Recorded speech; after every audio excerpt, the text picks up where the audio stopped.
오늘 말씀의 제목은 기억해야 할 은혜의 돌이라는 제목으로 함께 은혜를 나누도록 하겠습니다. 사람은 기억의 존재라고 합니다. 그렇지만 사실은 기억의 존재보다는 망각의 존재, 자주 까먹는, 잃어버리는 존재에 더 가까운 것 같습니다. 사실 지난주 수요 예배에 참석하신 분들은 아시겠지만 예배 전에 찬양을 하고 또 한참 설교하는 중에 손에 마이크가 없다는 것을 알았습니다. 한참 설교하다가 마이크가 없는 걸 알아서 그냥 끝까지 마이크 없이 그냥 예배를 드렸습니다. 당연히 들고 있을 줄 알았습니다. 생각도 못했던 손에 마이크가 없다고 그 사실을 중간에 알고 뭐 마이크를 중간에 키는 건 좀 성도님들이 집중하시는데 좀 불편하실 것 같아서 끝까지 없이 했습니다.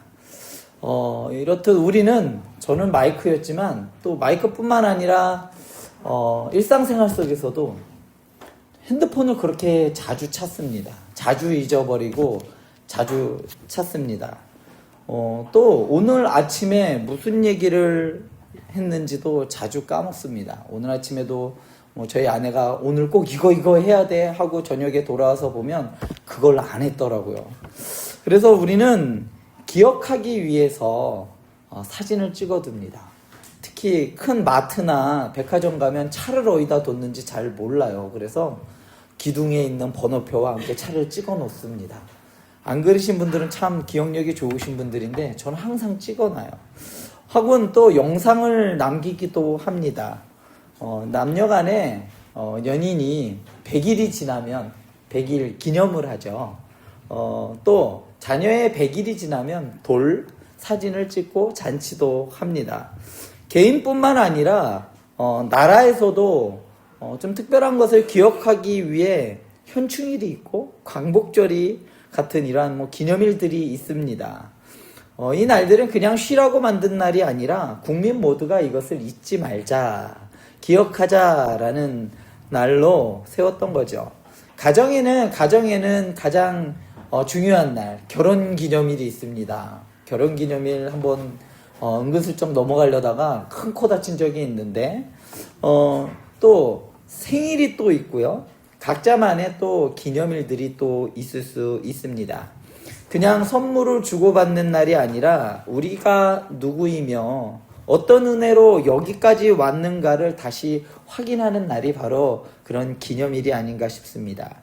그런데 정작 가장 중요한 것은 우리를 죄와 사망에서 건져내신 그 하나님의 은혜를 우리는 너무 자주 잊어버리고 산다는 점이 문제인 것 같습니다. 한번 우리 성도님들 곰곰이 한번 생각해 보시기 바랍니다. 언제 마지막으로 내 인생에 하나님이 하신 일을 차분히 떠올려 보신 적이 있습니까? 그래, 이렇게 하나님의 은혜로 우리 가정이 왔지. 아니면 혹은 언제 마지막으로 자녀나 누구에게 하나님께서 나를 이렇게 인도하셨어 라고 하면서 그 이야기를 들려주신 적이 언제입니까? 오늘 말씀에 있는 여호수아 4장은 단순히 요단강을 건너는 이야기가 아닙니다. 그 기적이 우연처럼 흘러가지 않도록 이렇게 하다 보니까 그냥 이렇게 우연적이 이렇게 건넜어. 우리가 이런 기적을 경험했어. 그냥 이렇게 무르르듯이 넘어가기 위한 것이 아니라 그것을 잃어버리지 않도록 하나님께서 기념석을 세우게 하신 이야기가 바로 오늘 여호수아 4장, 특별히 오늘 본문 말씀이 그렇습니다. 본문에서 하나님께서 한 가지 질문을 전제하고 계십니다. 6절 말씀에 보면요. 후일에 너희의 자손들이 물어 이르되 이 돌들은 무슨 뜻이냐 하거든. 또 21절에도 비슷한 말씀이 있어요. 후일에 너희의 자손들이 그들의 아버지에게 묻기를 이 돌들은 무슨 뜻이니까 하거든. 하나님은 마치 이렇게 물으시는 것 같아요. 내 인생에서 이 돌들이 무엇을 말하느냐? 내가 너를 어디에서 어떻게 건져냈는지 너는 기억하고 있느냐? 오늘 본문 말씀 있는 여호수아 4장의 말씀은 우리에게 세 가지 정도를 보여주고 있는 것 같습니다. 먼저는 하나님께서 이렇게 기념석을 세우신 이유를 알려주고 있고, 또한 그 기념석이 들려주는 그 구원의 이야기를 또 들려주고 있습니다. 또 세 번째로는 기념석 앞에서 그냥 단순히 우리를 위한 것이 아니라 우리의 다음 세대와 그리고 열방들을 그들을 위한 고백이 여기에 담겨져 있습니다. 먼저 오늘 4장 6절 말씀을 보면요, 이것이 너희 중에 표징이 되리라 라고 하셨습니다. 이것은 뭐죠? 기념석이죠. 이 기념석이 너희 중에 표징이 되리라 라고 했습니다. 요단강을 건넌 이야기는 사실 3장에서 끝난 것처럼 보여요. 그냥 다 건너가고 끝났습니다. 그러나 4장은 다시 이렇게 시작해요. 4장 1절 보면요, 그 모든 백성이 요단을 건너기를 마침에 여호와께서 여호수아에게 말씀하여 이르시되, 이미 3장에서는 다 건너갔어요. 그런데도 4장에서 그 이야기가 다시 하나님께서 여호수아에게 다시 명령하십니다. 뭐라고 말씀하시냐면 2장 3절을 4장 2절과 3절을 요약하면 12지파 가운데 각기 한 사람씩을 세우고 제사장들의 발에 머물러 섰던 그 요단 한 가운데로 들어가서 돌을 하나씩 가져다가 오늘 밤 너희가 유숙할 곳에 두라라고 하십니다. 왜 하나님께서는 돌을 가져다가 유숙할 곳, 너희가 오늘 야영하고 잘 그곳에 두라고 하셨을까요? 그 이유는요, 이 은혜는 저절로 기억되지 않기 때문이에요. 여기서 중요한 것은 기념석을 세우자는 생각이 사람에게서 나온 것이 아니라는 겁니다. 누구에게서 나왔을까? 하나님께서부터 나왔습니다. 여호수아가 감동받아서 기념석을 세운 것이 아니라 여호와께서 말씀하신 것에서부터 시작되었다라는 겁니다. 왜 하나님께서는 직접 이렇게 돌멩이를 기념석을 세우라고 직접 말씀하셨을까요? 그 이유는 아주 간단합니다. 좀 전에 말씀드렸듯이 은혜는 저절로 기억되지 않기 때문입니다. 이스라엘 백성들을 한번 생각해 보세요. 출애굽을 해서 그들이 제일 먼저 본 기적은 바로 홍해를 건너는 기적이었습니다. 그리고 그들이 광야에 있을 때 어떤 기적을 누렸을까요? 하늘에서 만나와 메추라기가 떨어지는 기적을 봤어요. 지금 시대에 그런 기적을 본다면 어떨까요? 엄청 신기하고 놀랍고 이거를 다른 사람에게 막 말하지 못해서 막 입이 근질근질할, 그렇지 않겠어요? 우리가 남들이 잘 모르는 맛집을 하나 알아도 어떻죠? 그 근처만 가도 야 여기 맛이 얼마나 맛있는지 몰라, 아주 야 못 가봤지, 못 먹어봤지, 그렇게 설명하려고 합니다. 그런데 이스라엘 백성들도 그러한 기적을 경험했어요. 또한 그들은 목이 마를 때에 반석에서 물이 나오는 것을 그들은 경험을 했습니다. 그런데 그들이 어땠을까요? 이러한 놀라운 기적의 기적을 그들은 경험했음에도 불구하고요, 조금만 힘들어지면 어떻게 됐을까요? 그들은 우리가 왜 나왔어? 애굽이 더 좋았어. 애굽에 있었으면 우리 마음껏 고기를 먹었을 거야. 우리는 이렇게 목마르지 않았을 거야. 그들은 말도 안 되는 기적을 경험했음에도 불구하고 그 은혜는 깊이 새기지 못했습니다. 그런데 이스라엘 백성들만 그런 게 아니라 바로 우리도 그렇더란 말입니다. 심각한 병에서 건진받은 사람도 몇 년이 지나면 그때의 눈물과 결단이 희미해지는 것을 우리는 경험합니다. 가정의 큰 위기를 넘기고도 다시 예전의 불평과 원망으로 다시 돌아가기도 합니다. 절대로 잊지 않을 거예요.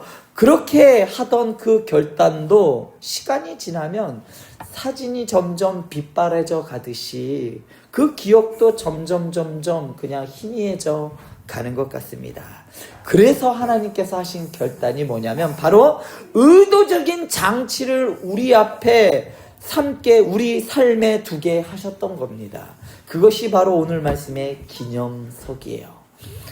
각 지파에서 한 사람씩 12사람이 돌을 듭니다. 심지어 어디 있는 사람들까지 돌멩이를 드냐면요, 요단 동쪽에 있던 루벤 지파, 갓 지파, 므낫세 반 지파는 이미 그들이 유업을 받았어요. 그럼에도 불구하고 그들까지도 돌멩이를 다 들어요. 그래서 모든 12지파들이 다 돌멩이를 듭니다. 그리고 하나님은 이렇게 말씀하십니다. 이 요단강은 너희를 나누는 경계가 아니다. 내 구원은 일부 열심 있는 사람들만인 것이 아니라 온 이스라엘의 이야기다라고 말씀해 주시는 겁니다. 어느 한 사람이 돌멩이를 들라 하시지 않고 모든 지파들, 그러니까 그 12의 지파 모두가 들어서 옮기라라고 하는 거예요. 이 이야기는 너희 모두의 이야기야 라고 하는 거죠. 오늘 이 말씀을 오늘 교회 우리에게로 옮겨보면 이렇습니다. 교회 안에 보면 간증을 잘하는 사람들이 있어요. 교회 안에 보면 열심히 일하는 몇몇의 사람들이 있습니다. 그런데 그 사람들만 있는 게 아니라는 말입니다.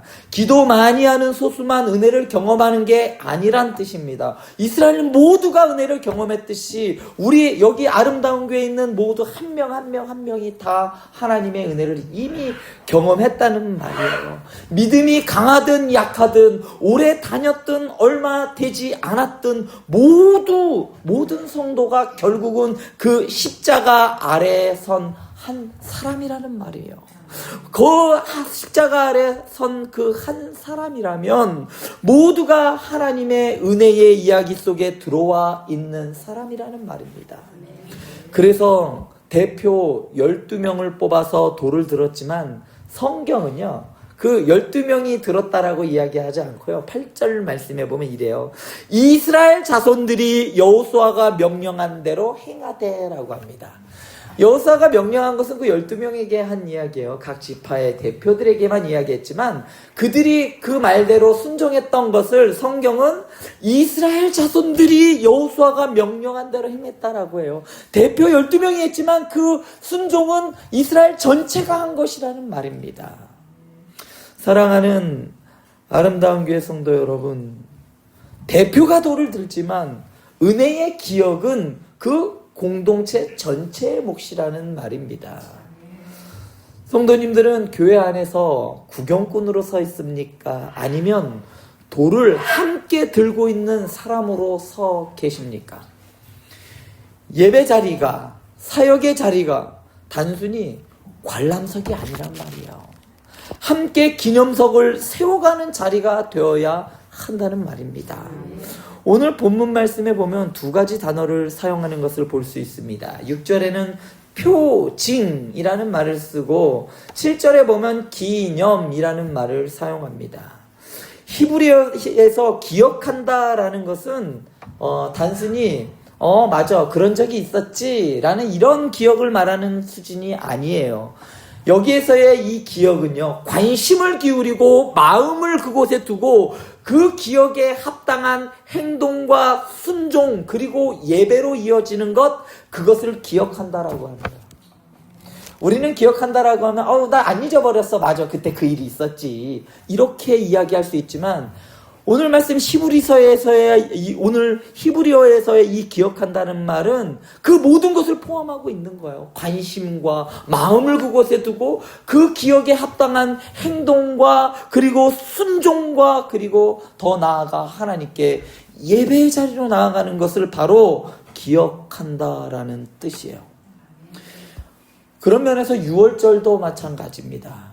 애굽에서 나왔다는 그러한 역사적인 그 지식을, 그것을 확인하는 날이 아니에요. 유월절이라는 것은 우리도 다시 하나님께 속한 백성으로 살아가겠다라고 하면서 새롭게 헌신하는 날이 유월절이라는 말입니다. 그래서 기념석은 맞아, 그때 그런 일이 있었지 하는 그러한 추억을 기억하는 돌멩이가 아닙니다. 오늘의 순종과 예배의 자리로 우리를 끌어당기는 은혜의 돌인 겁니다. 여기서 한 가지 질문해 보고 싶습니다. 나는 하나님의 은혜보다 상처와 실패를 더 선명하게 기억하고 있지는 않습니까?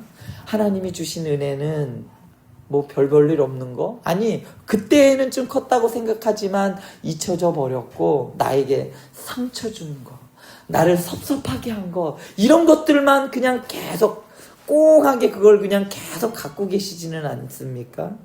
누가 나에게 했던 말이 그렇고, 또 억울했던 상황들, 내 실수와 실패는 요새 아주 TV가 좋은 TV, 고화질의 TV들이 있더라고요. 막 얼굴에 뭐 잡티까지도 다 보이는 아주 선명한 그 TV처럼 섭섭했던 것들은 그렇게 기억하면서 정작 하나님이 그때 나를 어떻게 붙잡으셨는지, 어떤 사람들을 보내어 나를 위로하셨는지, 또 어떤 말씀으로 나를 일으켜 세우셨는지 마치 흑백 TV보다도 더 흐릿한 기억으로 갖고 있지는 않냐는 말입니다. 그래서 우리 인생에는 대부분의 사람들이 상처의 기념석만 가지고 있는 것 같아요. 그때 저 윗집 사람이 그렇게 했지, 아랫집 사람이 그렇게 했어, 그 교회에 그 집사님이 나한테 그렇게 말했어 하면서 그것만 꼭 기억하고 기념석을 여기에 탁 세워놔서 그거 보면서 맞아, 그때 날 이렇게 섭섭하게 했어. 이렇게 상처의 기념석은 많은데 은혜의 기념석은 별로 없는 경우가 많습니다. 오늘 하나님께서는 우리 각자에게 이렇게 말씀하십니다. 너의 인생에 상처의 돌만 쌓지 말고 은혜의 돌을 세울게 쌓거라. 내가 너를 구원한 자리, 건져낸 그 건져 올려낸 자리를 기억하라라고 말씀하고 계시잖아요. 이스라엘 백성들이 그 건너간 자리 너희 기억해. 내가 너희를 어떻게 구원했는지 꼭 기억하거라. 이렇게 그 자리를 기억하라라고 하나님께서는 말씀하십니다. 오늘 말씀 4장 22절, 여호수아 4장 22절 말씀을 보면 이스라엘이 마른 땅을 밟고 이 요단을 건넜습니다 라고 말합니다. 기념석 자체는 돌멩이에 불과합니다. 중요한 것은 그 돌들이 들려주는 이야기예요. 여호수아는 그 기념석의 의미를 한 번만 설명하지 않아요. 오늘 4장 말씀을 자세히 보면 2번씩이나 그 기념석에 대한 이야기를 하고 있습니다. 6절에서 7절 보면요, 이렇게 나와요. 요단물이 언약궤 앞에서 끊어졌다라는 것을 기억하기 위해 기념석을 세웠다라고 말하고, 21절부터 24절에 보면요, 이스라엘이 마른 땅을 밟고 건넜다라는 것을 기억하기 위해서 기념석을 세웠다라고 말해요. 이것은 요단강 도하 사건은 홍해의 사건과 같은 바로 하나님의 구원의 사건이다라는 것을 기억하기 위해 기념석을 세웠다라고 설명하고 있는 겁니다. 너희가 어떻게 건넜는지, 그 땅이 마르지 않은 땅을 너희가 건넜는지, 그래서 너희가 구원을 받았다라는 것을 기억하게 하기 위해서 2번이나 기념석을 세웠다라고 강조하고 있는 겁니다. 23절을 우리 한번 같이 읽어볼까요? 4장 23절 한번 같이 읽어봤으면 좋겠습니다. 같이 한번 읽어보겠습니다. 시작! 너희의 하나님 여호와께서 요단물을 너희 앞에서 마르게 하사 너희를 건너게 하신 것이 너희의 하나님 여호와께서 우리 앞에 홍해를 말리시고 너희를 건너게 하신과 같았나니. 홍해와 요단은 서로 다른 2개의 기적이 아니라 한 줄기에 있는 2마디라는 말입니다. 너희를 내가 어떻게 건져내서 구원하여 어디로? 가나안 땅까지 들어가게 했는지, 그 하나님의 거대한 구원의 물줄기 가운데 있는 2개의 기적이라는 말입니다. 홍해 도하 사건이 애굽에서부터 나오는 구원의 사건이라면 요단강을 건너는 그 사건은 약속으로 들어가는 구원의 사건이라는 말이에요. 즉 하나님께서는 단지 우리를 죄와 사망의 자리에서 끌어내는 것으로 끝나지 않았다는 말입니다. 새로운 땅, 새로운 삶, 새로운 정체성 속으로 우리를 들어보내는 것까지, 그것이 구원이라는 말이에요. 출애굽해서 나온 것이 구원의 끝이 아니란 말입니다. 그래서 하나님께서 하나님의 백성의 정체성을 가지고 새로운 땅에서 새로운 정체성을 가지고 새로운 하나님의 백성으로 살아가는 것까지가 하나님의 큰 구원의 계획이라는 말입니다. 오늘 우리의 신앙도 그렇습니다. 나는 지옥은 안 갈 것 같아. 그러한 정도의 구원으로 만족하는 경우가 있습니다. 그러나 성경이 말하는 구원은 하나님의 자녀로 하나님의 나라를 살아가는 새로운 삶까지 포함하고 있는 게 하나님의 구원입니다. 구원은 나오는 것으로 끝나지 않고 들어가는 것까지도 이어진다는 것입니다. 그래서 초대교회와 많은 신학자들은 홍해와 이 요단 도하 사건을 세례의 그림자로 보았습니다. 옛 삶을 물속에 묻히고 새로운 삶으로 건너 나오는 사건. 우리가 세례를 받을 때 단지 나는 기독교인입니다 라는 그러한 이름표를 붙이는 정도가 아니라 나는 옛 애굽의 삶을 떠났습니다. 이제는 하나님의 나라, 약속의 땅을 향해 가는 사람입니다 라고 선언하고 있는 겁니다. 이전에 나는 이렇게 살았지만 나는 이제 거기에 속한 사람이 아닙니다. 나는 영원한 본향인 하나님 나라를 향하여 걸어가고 있는 사람입니다. 이 선언을 하는 것이 바로 세례입니다. 요단강 기념석은 우리에게 이렇게 묻습니다. 너의 세례는, 너의 구원은 오늘 내 삶에서 어떤 의미를 가지고 있느냐? 이스라엘 백성들이 그 물에 잠겨있던 그 요단강을 거치고 그 안에 기념석을 세웠던 것처럼 우리가 세례를 받을 때에 다시 물속에서 건져진 것처럼 죽었던 건 살아 영원해서 다시 구원을 받은 것처럼 그렇다면 그곳에서 우리는 이 기념석이 나에게 어떤 의미로 살아가고 있느냐 말입니다. 여전히 애굽을 그리워하는 사람인가 아니면 약속의 땅을 향해 한 걸음씩 한 걸음씩 나아가는 사람들인가. 오늘 19절 말씀을 보면요, 날짜를 아주 정확하게 콕 집어 말하고 있습니다. 첫째 달 10일에 백성이 요단에서 올라와 여리고 동쪽 경계 길갈에 진쳤다라고 말해요. 정확하게 날짜를 이야기합니다. 그런데 출애굽기 12장에 보면요, 첫째 달 10일은 유월절 어린 양을 택하는 날이에요. 그리고 열 나은 날에 어린 양을 잡아 그 피를 문설주에 발랐습니다. 출애굽의 시작은 무엇부터 시작했느냐? 바로 어린 양의 피와 함께 시작했습니다. 마찬가지로 요단강 도하와 가나안 땅 입성 사건은 어린 양을 택하는 그 날에 약속의 땅에 들어갔음을 강조하고 있는 거예요. 그래서 이 날짜를 정확하게 이야기한 겁니다.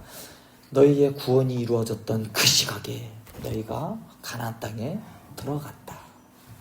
근데 놀라운 것은 이러한 사건이 우리에게도 일어났어요. 세례 요한은 요한복음 1장 29절에서 보라, 세상 죄를 지고 가는 하나님의 어린 양이로다 라고 말했습니다. 어린 양 예수의 피가 우리에게 발려졌을 때 죄와 사망과 심판이 우리를 건너갔습니다. 예수 그리스도의 그 십자가에서 흘린 그 피가 그 십자가에 묻어졌을 때, 그 십자가에 흘러내렸을 때 마치 유월절 어린 양의 피가 문설주에 흘러내렸던 것처럼, 그래서 그들에게 죄와 사망이 건너갔던 것처럼 우리의 죄와 사망으로 인해 죽어야 할 우리가 다시 죽음이 아니라 새로운 생명을 얻었던 것이죠. 요단강에 세워진 돌무더기는 결국 이렇게 우리에게 속삭입니다. 진짜 기념석은 골고다 언덕의 십자가와 빈 무덤이다. 우리가 매번 성찬에 참여할 때 예수님은 우리에게 말씀하십니다. 너희가 이것을 행하여 나를 기념하라. 십자가와 성찬은 기독교의 상징물이 아닙니다. 우리 구원의 기념석이에요. 그것을 볼 때마다 내가 이런 내 가정으로 구원받았구나. 다시 한번 그 십자가 앞에 나를 세워서 다시는 내가 죄를 먹고 사는, 마치 토한 개가 토해낸 그것을 다시 주워 먹듯이 죄를 다시 먹고 사는 사람이 아니라 이제는 내가 예수님 앞에 구원받은 백성으로 살아가겠습니다라는 그 십자가를 볼 때마다 그 삶을 다시 한번 재조명해야 한다는 것이죠. 지금 이 자리에도 각자의 인생에서 요단강 앞에 서 있는 성도님들이 있을 거예요. 삶을 짓누르는 경제적 압박이라는 요단강이 있을 수 있습니다. 관계가 무너지고 자녀와 가정의 문제, 자녀의 문제라는 요단 앞에 서 계신 분들도 계실 겁니다. 혹은 어떤 분은 반복되는 죄와 혹은 중독이라는 그러한 요단 앞에 서 계실 수도 있어요. 혹은 어떤 분은 건강이라는 요단 앞에 서 계신 분도 계십니다. 그 요단 앞에서 우리는 쉽게 이렇게 말해요. 아, 나는 여기까지인가 보다. 건너갈 힘이 나에게는 없어. 이 강은 너무 깊고 너무 넓어. 그때 하나님께서 우리를 기념석 앞으로 데려가십니다. 그리고 이렇게 말씀하십니다. 이 돌들이 무엇을 말하느냐? 내가 너를 홍해에서 건져냈어. 내가 광야에서도 너를 먹였어. 내가 요단을 마르게 해서 여기까지 너를 데려왔잖아. 그러니 지금도 나는 너의 하나님이란다. 사랑하는 아름다운 교회 성도 여러분, 우리가 요단을 바라볼 때 눈에 들어오는 것은 출렁이는 물뿐일 수도 있습니다. 그렇지만 하나님이 보실 때, 하나님을 바라볼 때 눈에 들어오는 것은 이미 그 곁에 세워질 기념석인 줄 믿습니다. 여러분들 앞에 있는 그 요단 두려워 떨 때 우리 하나님께서는 얘가 이것을 건너게 했을 때, 이것을 뛰어넘었을 때 세워질 그 기념석을 하나님께서는 이미 바라보고 계시다라는 겁니다. 오늘 말씀 여호수아서 4장 24절을 보면요, 이 기념석인 일이 단지 내 개인적인 이스라엘 백성들만의 그 사건으로 멈추지 않는다는 것을 볼 수 있습니다. 4장 24절을 보면 이는 땅의 모든 백성에게 여호와의 손이 강하신 것을 알게 하며 너희가 너희의 하나님 여호와를 항상 경외하게 하려 하심이라 하라. 여기서는요, 이스라엘 백성들에게만이 아닙니다. 이는 땅의 모든 백성들에게. 하나님의 시선은 이곳에 있는 것이 아니에요. 다음 세대와 열방을 향해 하나님께서는 그 시선이 가 있는 겁니다. 21절을 다시 보면 그렇습니다. 이스라엘 자손들에게 말하여 이르되 후일에 너희의 자손들이 그들의 아버지에게 묻기를 이 돌들은 무슨 뜻이니까 하거든. 하나님께서는 제사장들에게 묻기를이라고 하지 않으셨습니다. 선지자에게 묻기를도 아닙니다. 누구요? 아버지에게 묻기를이라고 하셨어요.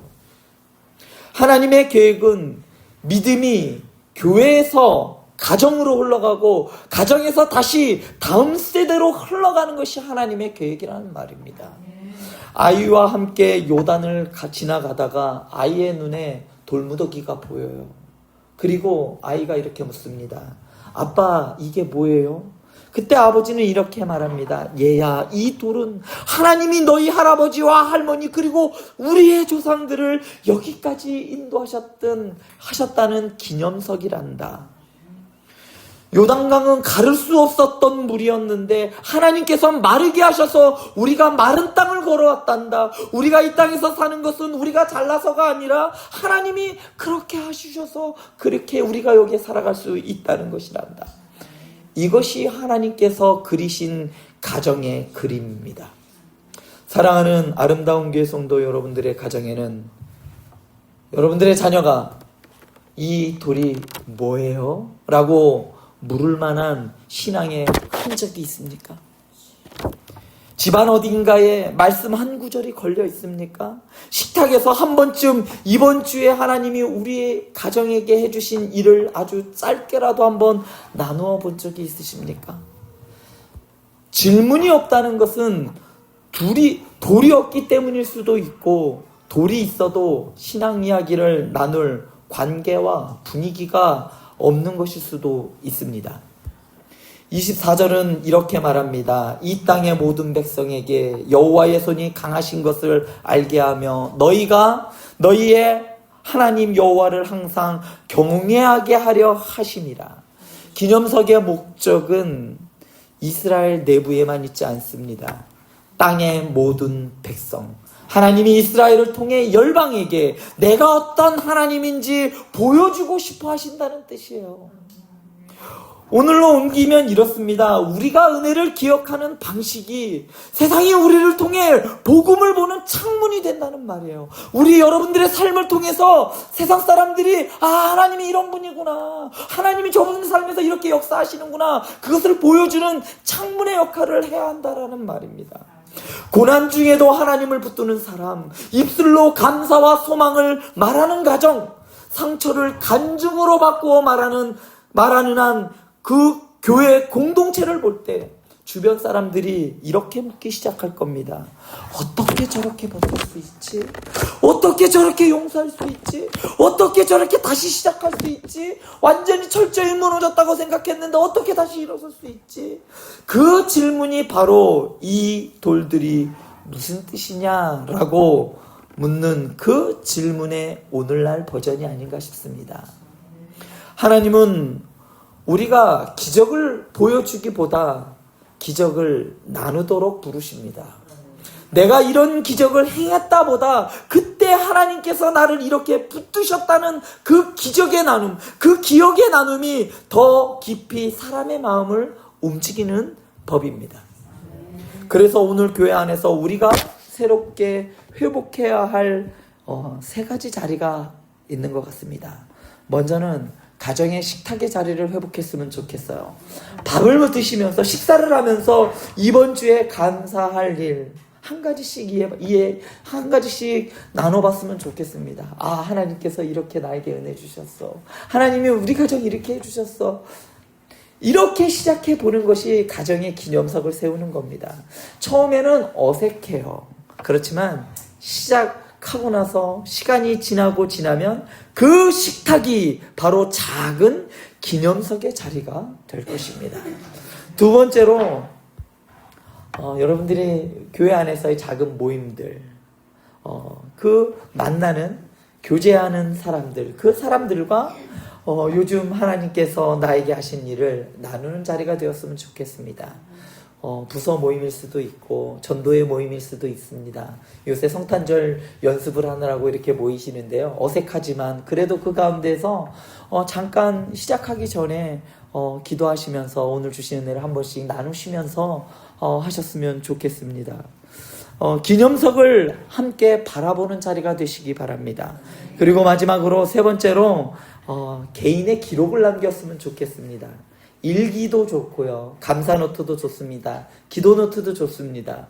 오늘 하나님이 나에게 하신 일, 그거를 간단히라도 적어둔다면 언젠가 그걸 감사 노트를 보고 기도 노트를 보고 내 자녀와 아이들에게 봐봐, 이때 이런 일이 있었는데 이때 하나님께서 나와 함께 하셨단다.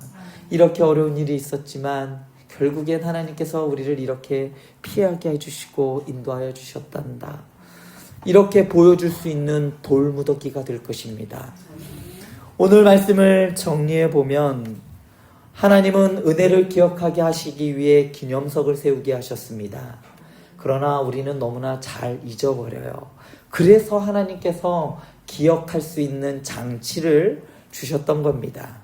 그래서 기념석은 우리가 여기까지 오직 하나님의 손으로 왔습니다. 하나님의 인도하심으로 왔습니다. 라는 그러한 구원의 이야기를 들려준다는 것이죠. 단지 홍해가 아니라 요단까지 나오는 그 구원에서 들어가는 구원까지 십자가와 부활, 성찬과 세례 속에서 완성된 그 구원을 기억하게 하시는 겁니다. 이 기억은 다음 세대와 열방을 향한 하나님의 구원 계획의 일부입니다. 그러니까 우리는 여기서 잘 먹고 잘 살아라 하고 우리를 이 땅에 보내주신 것이 아니라 우리를 통해서 우리의 자녀들이 예수를 믿고 우리의 자녀들을 통해서, 우리의 삶을 통해서 예수 믿지 않는 우리 이웃들과 더 나아가 이 지역 그리고 열방까지도 우리를 통해서 하나님을 바라볼 수 있는 그 창문의 역할, 기념석의 역할을 하라고 우리를 이 땅에 보내주신 겁니다. 여러분들의 자녀들이 묻습니다. 이 돌들이 무엇입니까? 세상이 묻습니다. 어떻게 그렇게 살 수 있습니까? 우리는 그때 대답해야 합니다. 우리 하나님은 강하신 분이시고 전지전능하신 분이시고 우리의 삶의 이유입니다. 이제 이 질문을 우리에게 옮겨서 여러분들의 삶에 요단강에 있는 그 기념석 같은 것들을 세워주시면 좋겠습니다. 아까 말씀해드렸던 그 세 가지처럼 그 기념석을 세워서 여러분들이 인도하신 하나님을 기억하며 그것을 자녀에게 신앙이 전수되어져 가고 그 전수되어져 가고 그 살아가는 모습을 통해서 하나님께 영광 높여 드릴 수 있는 우리 아름다운 교회 성도님들의 삶이 되기를 간절히 축원드립니다.